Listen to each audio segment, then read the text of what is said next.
السلام علیکم و رحمت الله و برکاته. قسم یکم برای پبجی حرام بودن یا اون دلیل برای شما نشان میدهیم. این بازی را من بازی نکردگی هستم، اما برای شما حرام بودنش من دکازل میکنم، انشاءالله دلیل میارم. اینه که شما میبینید به مثل اسمایلی که خندوار یا که بگیم یک چیزی که خندیده ایستاده است، در بینش دندان ها دارد. اون در اصل برای پس زدن اسلام مقصد اون را کشیدگی هستند. ببینید اون در اصل چی هست.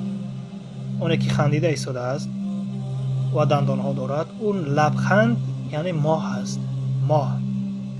و اون دندان هایی که در آن کشیده شده است 5 دندان است. اگر خوب نظر کنید در آنجا حساب کرده نشان داده ایستاده است. آن ستاره است. این نشانه اسلام است. برای پس زدن اسلام آنها چی کارهایی کردگی نیستند در این بازی. آن بدبخت های لعین بازی های مقصد در این بازی ها نشانه های اسلام را گذاشته هستند. و قسم دوم برای حرام بودن، خوب نظر کنید برادران، در آنجا لا اله الا الله نوشته شده است با زبان انگلیسی، با زبان انگلیسی، و آنها را رقم ها را در هر جا مقصد گذاشته هستند تا که با یک نظر کردن خوانده نشود. و آنها را یک تا یک تا اگر جدا کرده ما بگیریم، در آنجا لا اله نوشته شده است. لا اله. فهمیدید برادران؟ هیچ نیست، هیچ الهه، یعنی چنین معنا دارد که نیست هیچ الهه، لا اله. خوب ببینید برادران، شما چی رو بازی کرده ایستاده اید؟ سبحان الله. آنها در بازی میگوید که اله نیست، نیست یگان خدای موجود ندارد.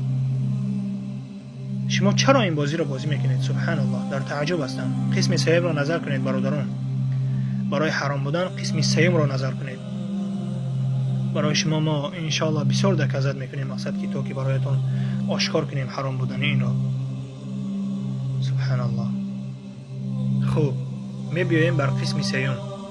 خوب نظر کنید برادران، همون برادری که پبجی بازی میکنید یا دیگر و دیگر بلا و بدتر، سبحان الله، یک بازی هایی که بر ضد اسلام است، حرام است، آنها را بازی میکنید.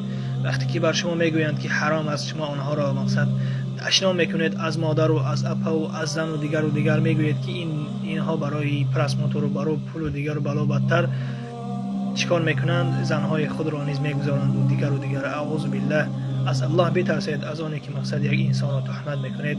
خوب نظر کنید، در اینجا این سجده کرده ایستاده است، در اینجا این سجده کرده ایستاده است. سبحان الله. ببین در کی سجده کرده ایستاده است، برای چی سجده کرده ایستاده است.